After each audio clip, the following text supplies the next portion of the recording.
이 가을 이사철인데도 전세난이 심각해지면서 홍남기 부총리가 어제 전월세 시장 점검 강화를 지시했습니다.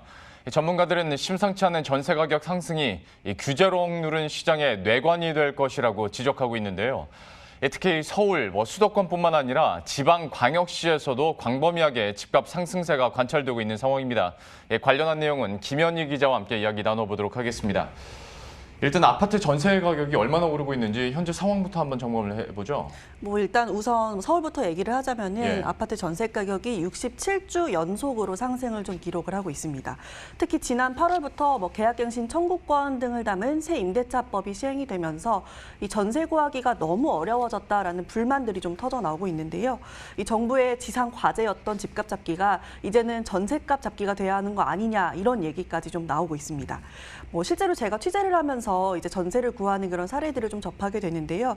이 최근에 한 신혼부부가 서울 영등포구에서 한 2개 단지 정도 아파트를 돌아다녔는데 1,500세대 중에 전세 매물이 딱 2개 있었다고 합니다. 예. 그나마도 좀 두 집을 비교해서 결정을 하려고 했는데 한 집은 다른 사람이 먼저 계약을 해버린 거죠. 그래서 좀 불안한 마음에 이제 제대로 보지도 않고 덜컥 계약을 했다고 해요. 또 가격도 전용 면적 59제곱미터짜리를 계약을 했는데 4억 원이라고 하더라고요. 근데 올해 초까지만 해도 이 아파트의 전용 면적 84제곱미터짜리가 가격이 4억 원이었다고 하니까 그만큼 단기간에 좀 가격이 많이 상승했다라는 걸 알 수가 있습니다. 그런데 이런 전세난이나 전세 가격 상승세가 어떤 특정 시기나 특정 지역에만 국한된 게 아니라는 거잖아요, 지금. 일단 정부의 입장을 좀 들어보면은 아직까지는 이제 정부의 전세 시장 혼란 같은 게 좀 법 도입 초기에 좀 과도기다 이런 판단을 좀 하고 있는 것 같습니다. 이 홍남기 부총리가 최근에 한 말을 좀 보면요. 이 전세 기간을 1년에서 2년으로 과거에 늘렸을 때 당시에 4개월에서 6개월 정도 전세 가격이 뛰는 양상이 있었다. 또 지금 내년 2월 정도면은 이 새 법이 좀 정착되지 않을까 한다. 이렇게 얘기를 좀 했거든요. 그렇지만 당장 시장에서는 전세난에 발을 좀 동동 구르는 그런 수요자들이 많은 겁니다. 또 KB 부동산 통계를 보면요. 이 10월 첫째 주에 서울 아파트 전세 수급 지수가 192를 기록했습니다. 이 지수는 100을 기준으로 수치가 좀 높으면 높을수록 공급이 부족하다라는 의미거든요. 지난 5년여 동안 지금의 이 공급 부족 수치가 최고를 좀 나타내고 있는 겁니다.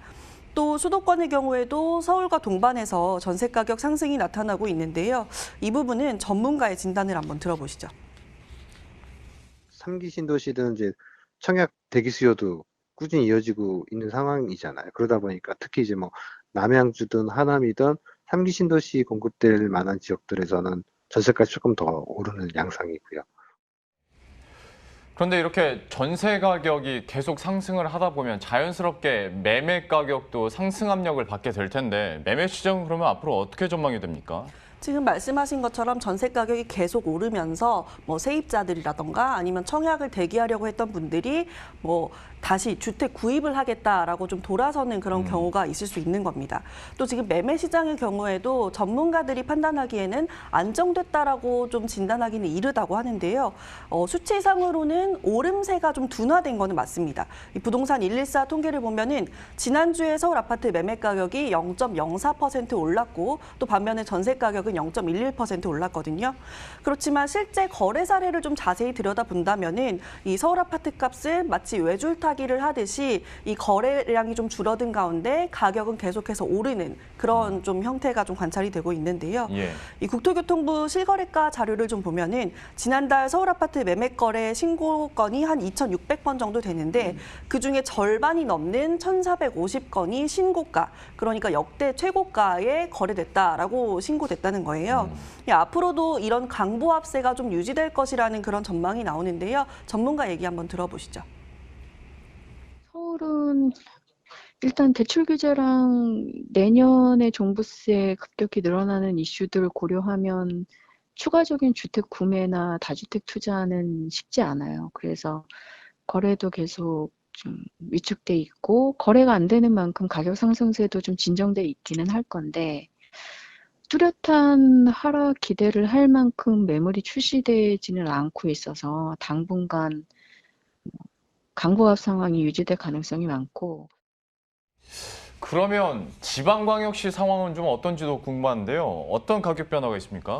지금 뭐 상승률만 놓고 따지자면은 서울보다 사실 지방광역시에서 집값 상승세가 훨씬 더 높게 나타나고 있는데요. 예. 이 한국감정원 통계를 좀 보면요. 올해 들어서 아파트값 누적 상승률을 보면은 서울이 0.55%인데 비해서 세종이 지금 38.16%로 나타나고 있습니다.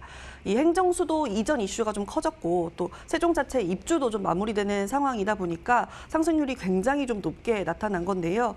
또 뭐 세종과 인접한 대전을 비롯해서 울산이나 뭐 부산, 대구 같은 지역의 상승세도 좀 높게 나타나고 있습니다. 특히 뭐 지방 원도심을 재개발한다거나 각종 SOC 사업을 좀 이어지면서 집값을 좀 자극하고 있다 이런 얘기가 나오는데요. 또 집값 상승의 주요 원인으로 꼽히는 저금리라든지 뭐 풍부한 시중 유동성은 지방도 서울과 마찬가지잖아요. 그래서 거래 금액이 10억 원대를 훌쩍 넘긴 그런 아파트도 많습니다. 이 문제는 이 지방의 주택 수요가 서울이나 수도권과는 좀 다르게 특정 지역으로 쏠림 현상이 굉장히 심하다고 해요. 그래서 양극화 문제가 있고 또 경기 자체도 침체가 좀 이어지다 보니까 좀 이렇게 가격이 오른다고 해도 섣부르게 뭐 규제 정책을 낼 수 없다라는 관측이 나오고 있습니다. 예. 지금까지 김현희 기자와 함께했습니다. 잘 들었습니다.